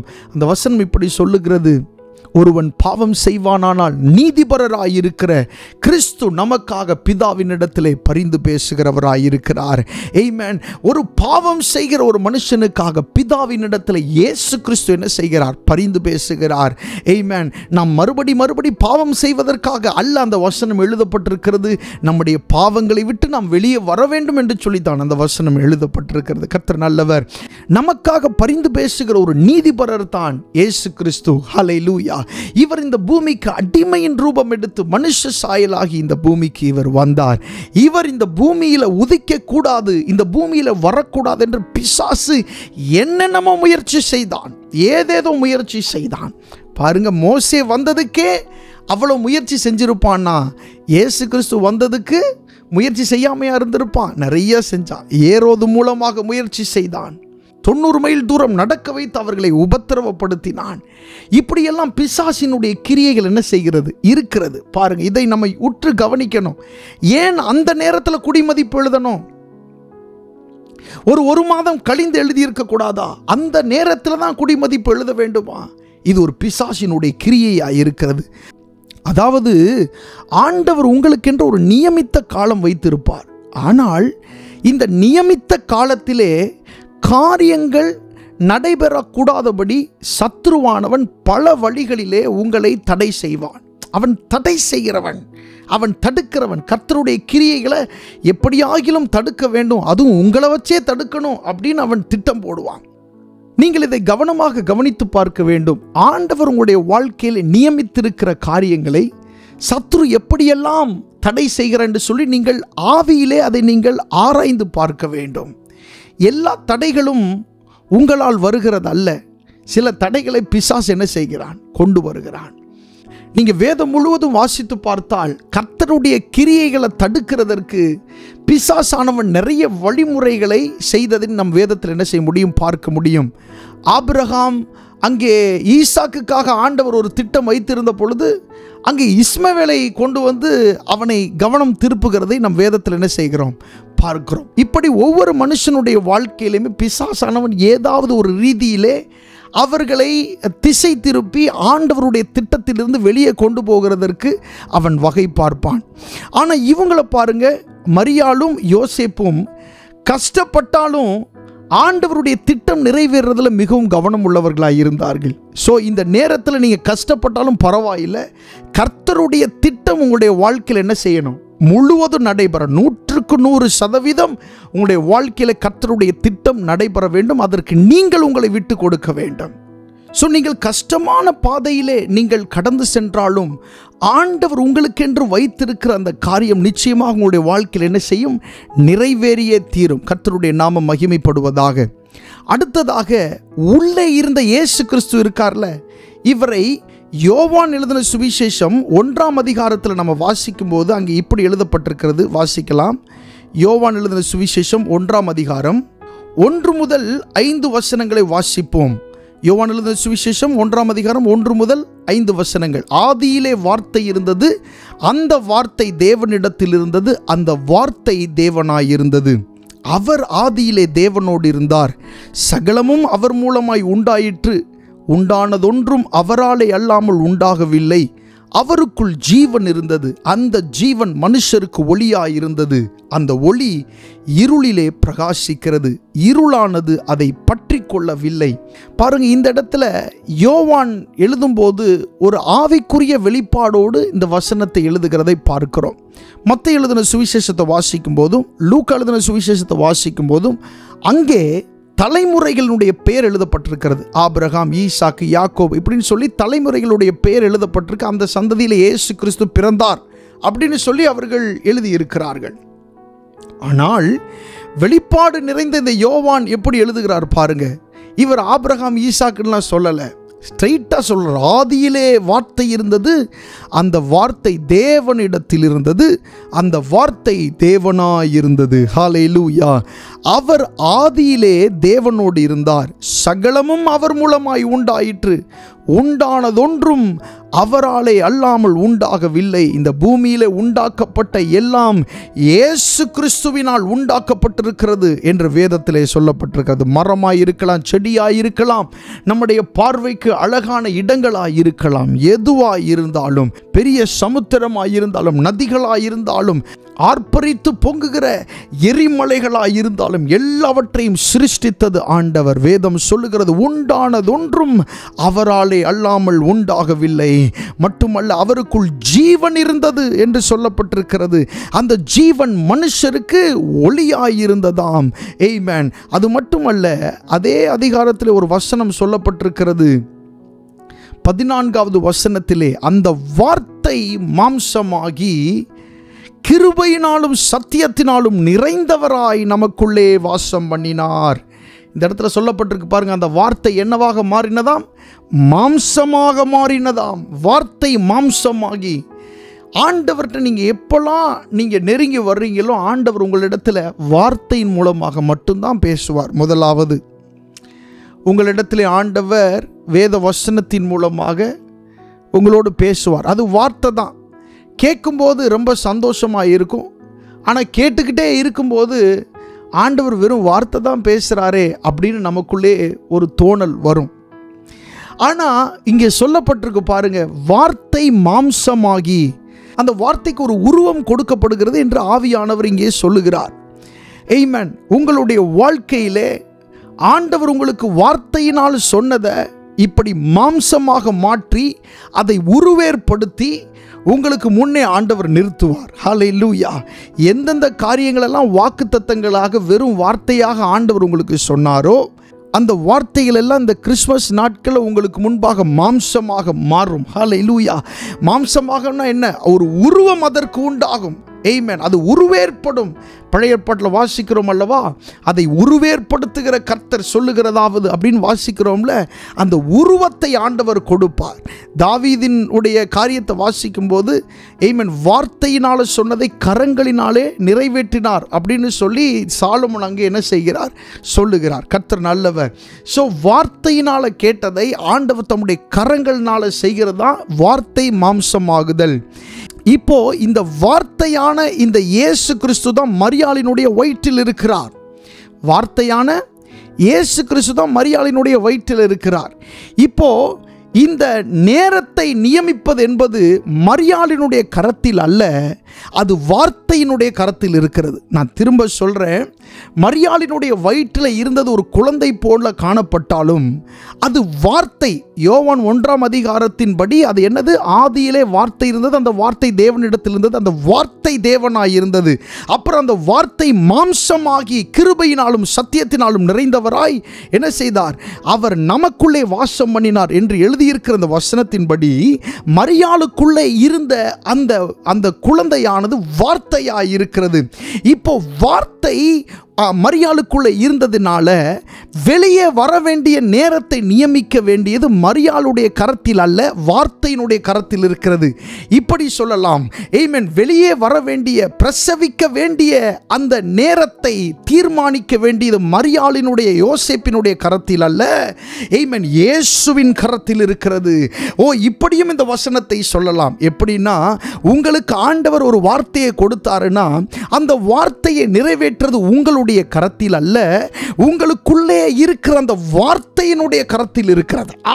கமான், மறுபடி சொல்லுகிறேன், உங்களுக்குள்ளே ஆண்டவர் ஒரு வாக்குத்தத்தத்தை கொடுக்கும்போது அந்த வாக்குத்தத்தத்தை நிறைவேற்றுகிற அந்த நேரம் உங்களுடைய கரத்தில் அல்ல, ஆனால் அந்த வார்த்தையினுடைய கரத்தில் இருக்கிறது.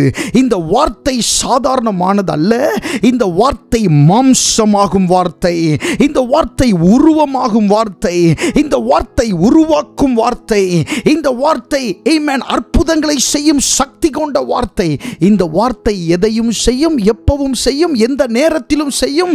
ஆமென். உங்களுக்கு அது சமயமானாலும் சமயமாகாவிட்டாலும் ஆமென், கர்த்தர் குறித்திருக்கிற நேரத்திலே இந்த வார்த்தை மாம்சமாகி தீரும். ஹல்லேலூயா. கர்த்தர் நல்லவர், கர்த்தர் நல்லவர், கர்த்தர் நல்லவர். நிறைய நேரங்களில் நமக்கு குழப்பம் வருகிறது தானே. ஆண்டவர் எனக்கு இதெல்லாம் சொன்னார், ஆனால் நடக்கல. ஆமென். நான் எதிர்பார்த்துட்டு இருக்கிறேன், ஆனால் நடக்கல. அதனால தான் ஆண்டவர் சொன்னார், குறித்த காலத்திற்கு தரிசனம் இன்னும் வைக்கப்பட்டிருக்கிறது, அது முடிவிலே அது நிறைவேறும், அது தாமதித்தாலும் அதற்கு காத்திரு அப்படின்னு ஆண்டவர் சொல்லியிருக்கிறார். அப்படின்னா என்ன அர்த்தம்? தாமதிக்கும் அப்படின்றாரு. தாமதித்தாலும் ஆனால் நீ அதுக்கு காத்து தான் இருக்கணும். அது தாமதிப்பதில்லை, அது நிச்சயமாக என்ன செய்யும்? வரும், சம்பவிக்கும் அப்படின்னு ஆண்டவர் சொல்லியிருக்கிறார்.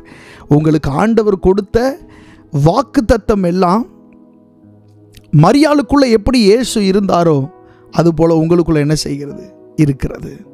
உங்களுக்கே சமயம் ஆகாவிட்டாலும், உங்களுக்கு நேரம் வந்தாலும் வராட்டினாலும், உள்ளே இருக்கிற வார்த்தை நேரத்தை குறித்து தான் உள்ளே என்ன செய்யுது? இருக்கிறது. இயேசு கிறிஸ்துவுக்கு தெரியுங்க எல்லாம். ஹல்லேலூயா. நெருக்கம் அதிகமாக வரும்போது நீங்கள் புரிஞ்சுக்கணும், வார்த்தை மாம்சமாக போகுது, வாக்குத்தத்தம் நிறைவேற போகுது அப்படின்றத நீங்கள் என்ன செய்ய வேண்டும்? புரிந்து கொள்ள வேண்டும். நெருக்கம் அதிகமாக வருதா, தடை அதிகமாக வருதா, வாக்குத்தத்தம் நிறைவேற போகுது. ஹல்லேலூயா, ஆமென். இயேசு கிறிஸ்து இந்த பூமிக்கு வரக்கூடாதபடி எவ்வளவோ பிசாசு தடை பண்ணா, ஆனால் வந்தார். ஹல்லேலூயா. நீங்கள் வாக்குத்தத்தம், உங்களுக்குள்ளே இருக்கிற வாக்குத்தத்தம் வெளிப்படக்கூடாதபடி பிசாசு எவ்வளோ வேணாலும் தடை பண்ணலாம். ஆனால் உள்ளே இருக்கிறது வார்த்தை அப்படின்றதுனால, இந்த வார்த்தை எதையும் செய்யும் சக்தி கொண்டதுனால ஆண்டவர் இந்த வார்த்தையை உங்களுக்குள்ளே இருந்து வெளிப்பட நிச்சயமாக பண்ணுவார். ஆமென். இது உருவேற்படும், இது மாம்சமாகும். ஆமென். உங்களுடைய கண்கள் கூட நம்பாத வகையில் கர்த்தர் உங்களுக்கு தந்த வாக்குத்தத்தத்தை உருவேற்படுத்தி உங்களை ஆச்சரியப்படுத்துவார். ஹல்லேலூயா. எத்தனை பேர் விசுவாசிக்கிறீங்க? கர்த்தர் நல்லவர். ஆமென். இந்த பிரசங்கத்தை இப்படி நான் கொண்டு போக வேண்டும் என்று நான் நினைத்ததே இல்லை. அப்படி நினைத்து இந்த பிரசங்கத்தை நான் தொடங்கவும் அல்ல. பரிசுத்த ஆவியானவர் இந்த வார்த்தைகளை இப்படி நடத்துகிறபடினாலே அதை நான் உங்களுக்கு சொல்லுகிறேன். நிச்சயமாக வார்த்தை மாம்சமாகும். ஆமென். ஹல்லேலூயா. ஆண்டவர் உங்களுக்கு கொடுத்த வார்த்தைகள், ஆண்டவர் உங்களுக்கு கொடுத்த வாக்குத்தத்தங்கள் நிச்சயமாக அது மாம்சமாக மாறும். ஹல்லேலூயா. அது உருவேற்படும், அது ஒரு உருவமாக மாறும். இந்த வார்த்தை உருவாக்கும் தன்மை கொண்டது, உருவாக்கும் சக்தி கொண்டது. ஹல்லேலூயா. நேரத்தை குறித்து தான் அது உங்களுக்குள்ளே இருக்கும். ஹல்லேலூயா. ஆண்டவர் ஆபிரகாமை குறித்து என்ன சொல்லுகிறார்? வருகிற வருஷத்திலே நான் குறித்த நேரத்திலே அப்படின்னு சொல்லி ஆண்டவர் சொல்லுகிறார். ஆபிரகாம்கிட்ட சொல்லும்போது வருகிற வருஷத்திலே நான் குறித்த நேரத்திலே அப்படின்றார். அப்போ வாக்குத்தத்தத்துக்கு ஒரு குறித்த நேரம் உண்டு. பார்த்தீங்களா? வாக்குத்தத்தத்துக்கு ஒரு குறித்த நேரம் உண்டு. ஆண்டவர் உங்களுக்கு கொடுத்த வசனத்துக்கு ஒரு குறித்த நேரம் உண்டு. அந்த நேரம் வரைக்கும் ரொம்ப பதட்டமாக இருக்கும், ரொம்ப பயமாக இருக்கும், எதிர்காலம் எப்படியோன்லாம் நமக்கு தோணும். ஆனால் நிச்சயமாக ஆண்டவர் உங்களுக்கு கொடுத்த வார்த்தைகள் உருவேற்படும், அது மாம்சமாக மாறும். எத்தனை பேர் விசுவாசிக்கிறோம் இந்த காலை நேரத்தில்? ஆமென். இயேசு கிறிஸ்து பிறப்பிலிருந்து இப்படியும் பரிசுத்த ஆவியானவர் உங்களிடத்தில் என்ன செய்வார்? பேசுவார். ஆமென். மரியாளுக்குள்ளே இருந்த அந்த வார்த்தை அது மாம்சமாக மாறினது. ஆமென். அதுவே வெளியே வருகிறதற்கான ஒரு நேரத்தை திட்டமிட்டது. அது வெளியே வந்தது. அந்த வார்த்தை மாம்சமாகி கிருபையினாலும் சத்தியத்தினாலும் நிறைந்தவராய் அவர் நமக்குள்ளே என்ன செய்தார்? வாசம் பண்ணினார். ஹல்லேலூயா. ஆமென். யோவான் 1:4 வசனத்திலே சொல்லப்பட்டிருக்கிறது, அவருக்குள் ஜீவன் இருந்தது, அந்த ஜீவன் மனுஷருக்கு ஒளியாயிருந்தது. யாருக்குள்ள ஜீவன் இருந்தது? இயேசு கிறிஸ்துவுக்குள்ளே ஜீவன் இருந்ததாம். அந்த ஜீவன் மனுஷருக்கு ஒளியாயிருந்தது என்று சொல்லி சொல்லப்பட்டிருக்கிறது. கர்த்தர் நல்லவர், கர்த்தர் நல்லவர். ஆதியாகமம் 1 வெளிச்சம் உண்டாக்கடவது என்று சொல்லி ஆண்டவர் சொன்னார். அப்போ வெளிச்சம் உண்டாயிற்று என்று சொல்லி வேதத்தில் சொல்லப்பட்டிருக்கிறது. ஆனால் ஆண்டவர் சூரியனையும் சந்திரனையும் படைத்தது அடுத்து சில நாட்கள் கழித்து தான். அப்போ அந்த வெளிச்சம் சூரியனால் வந்ததல்ல, சந்திரனால் வந்ததல்ல, நட்சத்திரங்களால் வந்ததல்ல, அது அவருக்குள்ளே இருந்த வெளிச்சம், அவருடைய வெளிச்சம். இந்த வசனத்தில் என்ன போட்டிருக்கு பாருங்க. இந்த வசனம் என்ன சொல்லுகிறது பாருங்க. அவருக்குள் ஜீவன் இருந்தது, அந்த ஜீவன் மனுஷருக்கு ஒளியாயிருந்ததுன்னு சொல்லப்பட்டிருக்கிறது. அப்போ மனுஷனுக்கு ஒளி தருகிற ஒரு ஜீவன் அவருக்குள்ளே இருக்கிறது. ஆதாம் இழந்து போனா பார்த்தீங்களா? ஆண்டவர் சொன்னார், நீ சாகவே சாவாய் அப்படின்னு ஆண்டவர் ஆதாம்கிட்ட சொன்னார். ஆனால் அவன் சாகலை. ஏன் சாகலை? அவனுடைய ஆவிக்குரிய அவனுடைய ஆத்துமா என்ன செஞ்சிருச்சு? செத்து போயிருச்சு. ஆத்மீக மரணம் அது. அவன் உயிரோடு தான் இருப்பான். உயிரோடு இருந்து செத்தவனை போல அவன் இருந்தான். ஆனால் அவனுடைய ஆத்துமா என்ன செஞ்சிருச்சு? மரிச்சு போயிருச்சு. அதனால தான் சங்கீத புஸ்தகங்களை வாசிக்கும் போது கர்த்தருடைய வேதம் ஆத்துமாவை உயிர்ப்பிக்கும் அப்படின்னு வாசிக்கிறோம். அந்த வசனத்துக்கு அந்த வல்லமை இருக்குது, உயிர்ப்பிக்கக்கூடிய சக்தி அதுக்கு இருக்குது. மட்டும் இல்லை, உம்முடைய வசனம் என் கால்களுக்கு தீபமும் என் பாதைக்கு வெளிச்சமுமாய் இருக்கிறது அப்படின்னு தாவீது என்ன செய்கிறார்? சொல்லுகிறார். அப்போ பாருங்க, வசனம், வார்த்தை, வெளிச்சம், ஜீவன் இதெல்லாம் ஒன்றாக இருக்கு. இதுதான் ஆண்டவருடைய வார்த்தையின் மூலமாக உண்டாகிற அந்த காரியங்கள். ஸோ இயேசு கிறிஸ்துவுக்குள்ள என்ன இருந்ததுன்னா ஜீவன் இருந்தது. அதாவது ஆதாம் இழந்து போனானே, அந்த ஜீவன் இயேசு கிறிஸ்துவுக்குள்ள இருந்தது. அந்த ஜீவன் மனுஷருக்கே ஒளியாக என்ன செய்ததாம்? இருந்ததாம். அது மட்டுமல்ல, 5வது வசனத்தில் சொல்லப்பட்டிருக்கிறது, அந்த ஒளி இருளிலே பிரகாசிக்கிறது அப்படின்னு சொல்லப்பட்டிருக்கு. எத்தனையோ ஒளி இந்த பூமியில் இருக்குங்க, எத்தனையோ ஒளி இருக்கு. ஆனால் எத்தனையோ ஒளி இருந்தாலும் அது இருளை மேற்கொள்ளக்கூடிய ஒளி அல்ல. இந்த உலகத்தில் இருக்கிற இருள் அந்த ஒளிகளை ஈஸியாக மேற்கொள்ளுது. ஆனால் இயேசு கிறிஸ்துவின் இடத்திலிருந்து வருகிற ஒளி உலகத்தில் எந்த ஒளியாலும் மேற்கொள்ள முடியாத ஒளியாக இருக்கிறது. ஹல்லேலூயா. வேதம் சொல்லுகிறது, அந்த ஒளி இருளிலே பிரகாசிக்கிறது. அப்புறம் இருளானது அதை பற்றி கொள்ளவில்லை அப்படின்னு வேதம் சொல்லுகிறது. இருளால் இதை பற்றி கொள்ள முடியலை, இதை மேற்கொள்ள முடியலை. இதுக்கு முன்னாடி வந்த வெளிச்சத்தை எல்லாம் இருள் ஈஸியாக மேற்கொண்டுருச்சு. ஆனால் இயேசு கிறிஸ்துவிலிருந்து வந்த அந்த ஒளியை இருளானதால் பற்றி கொள்ள முடியவே இல்லை, இருளால் மேற்கொள்ள முடியவே இல்லை. அதனால தான் இயேசு கிறிஸ்துவினுடைய வெளிச்சம் உங்களுக்குள்ள இருக்கணும். இயேசு கிறிஸ்து அருளுகிற வெளிச்சம் உங்களுக்குள்ள இருந்தா உங்களால் எதையும் மேற்கொள்ள முடியும். பாவத்தை மேற்கொள்ள முடியும், சாபத்தை மேற்கொள்ள முடியும், அக்கிரமங்களை மேற்கொள்ள முடியும், பலவீனங்களை மேற்கொள்ள முடியும். இயேசுவின் ஒளி உங்களுக்குள்ளே வேண்டும், அவருடைய வார்த்தை உங்களுக்குள்ளே வேண்டும். அதை நீங்கள் வேதத்திலிருந்து என்ன செய்ய வேண்டும்? வாசிக்க வேண்டும். கர்த்தருடைய நாமம் மகிமைப்படுவதாக. கடைசியாக 2 வசனத்தை வாசித்து நாம் முடிக்க போகிறோம். யோவான் 1ஆம் அதிகாரம் 11வது வசனம் 12வது வசனம் வாசிக்கலாம். அவர் தமக்கு சொந்தமானதிலே வந்தார், அவருக்கு சொந்தமானவர்களோ அவரை ஏற்றுக்கொள்ளவில்லை. அவருடைய நாமத்தின் மேல் விசுவாசம் உள்ளவர்களாய் அவரை ஏற்றுக்கொண்டவர்கள் எத்தனை பேர்களோ அத்தனை பேர்களும் தேவனுடைய பிள்ளைகளாகும்படி அவர்களுக்கு அதிகாரம் கொடுத்தார். கர்த்தர் நல்லவர். இயேசு கிறிஸ்து நம்முடைய உள்ளத்திலே அவர் பிறந்திருக்கிறார். அவருடைய வெளிச்சம் நமக்குள்ளே பிரகாசித்திருக்கிறது. ஆனால் நம்முடைய குடும்பத்திலே அல்லது நமக்கு தெரிந்தவர்கள், மிகவும் நெருக்கமானவர்கள் எத்தனையோ பேர் இயேசுவை அறியாமல் இருக்கிறார்கள் அல்லவா? அவர்களும் இயேசுவை அறிந்து கொள்ள வேண்டும், அவர்களும் ரட்சிக்கப்பட வேண்டும் என்று சொல்லி இந்த கடைசியாக நம்ம ஜெபித்து இதை நாம் முடிக்க போகிறோம். இந்த நேரத்தில் வேதம் சொல்லுகிறது, அவர் தமக்கு சொந்தமானதிலே வந்தார், அவருக்கு சொந்தமானவர்களோ அவரை ஏற்றுக்கொள்ளவில்லை. நாம் எப்படி ஆண்டவருக்கு சொந்தமானவர்களாய் இருக்கிறோமோ அதே போல இன்னும் அநேகர் தேவனுக்கு சொந்தமானவர்களாக என்ன செய்கிறார்கள்? இருக்கிறார்கள். நம்முடைய குடும்பத்திலேயும் அவர்கள் இருக்கிறார்கள், நம்முடைய ரிலேட்டிவ்ஸ், சொந்தக்காரர்கள் நடுவிலேயும் அவர்கள் இருக்கிறார்கள். ஆனால் அவர்களால் ஆண்டவரை ஏற்றுக்கொள்ள முடியாத ஒரு நிலை இருக்கிறத பார்க்கிறோம். இந்த உலகத்தில் சுவிசேஷம் அறிவிக்கிறது என்பது நம்மில் விழுந்த கடமையாக இருக்கிறது அப்படின்னு வேதத்தில் நம்ம என்ன செய்கிறோம்? வாசிக்கிறோம். அவருக்கு சொந்தமானவர்கள் எத்தனையோ பேர் இருக்கிறார்கள். நாம் வாழுகிற நம்முடைய வீட்டு பக்கத்தில் இருக்கிறார்கள், நம்முடைய இனஜன பந்துக்களாக இருக்கிறார்கள். அவர்களெல்லாம் ரட்சிக்கப்படணும்.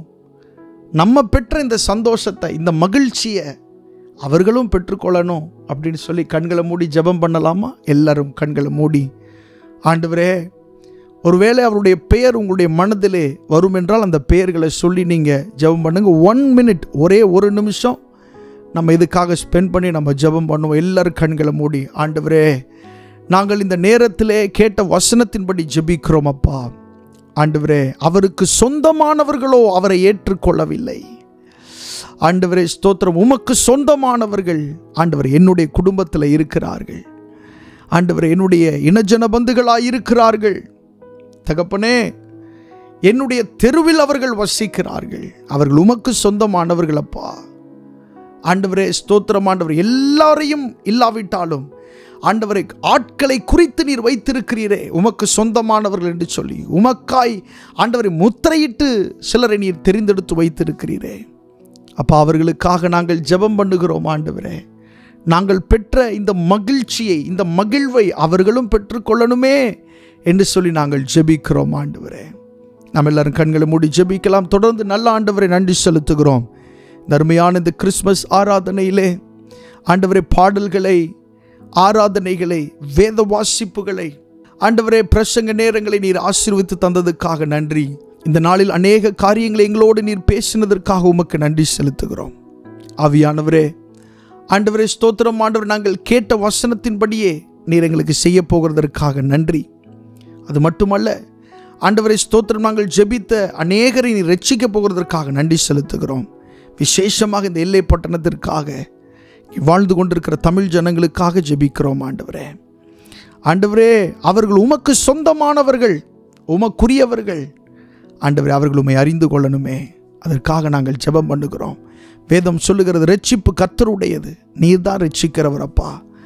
ஆண்டவரே ஸ்தோத்திரம், உம்முடைய நாமம் மகிமைப்படட்டும். உம்முடைய நாமத்தின் மேல விசுவாசம் உள்ளவர்களாய் உம்மை ஏற்றுக்கொள்ள தேவன் உதவி செய்யும்படியாக நாங்கள் ஜெபிக்கிறோம். இந்த ஆராதனையில் இணைந்த கலந்து கொண்ட ஒவ்வொருவரையும் நீர் ஆசீர்வதிப்பீராக. ஆண்டவரே ஸ்தோத்திரம், உடைய வேலியடைப்பின் கரம் விசேஷமாக இந்த ஆண்டவரே ஸ்தோத்திரம் பண்டிகை நாட்களிலே உடைய பிள்ளைகளோடு கூட இருக்கும்படியாக நாங்கள் ஜெபம் பண்ணுகிறோம் அப்பா. பரலோக தேவனே, ஆண்டவர் எல்லா விதமான நாச மோசங்களுக்கு, விபத்தின் ஆண்டவரை கிரியைகளுக்கு விலக்கி நீர் காத்து கொள்ளுகிறதற்காக நன்றி செலுத்துகிறோம். உடைய பரிசுத்த இரத்தம் உடைய பிள்ளைகள் மேலே தெளிக்கப்படுவதாக, வாகனங்கள் மேலே தெளிக்கப்படுவதாக. ஆண்டவரே ஸ்தோத்திரம் ஆண்டவரே, நீர் ஆண்டவரே அவர்களுக்கு முன்னே சென்று கோணலானவைகளை செவ்வையாக்குறதற்காக ஸ்தோத்திரம்.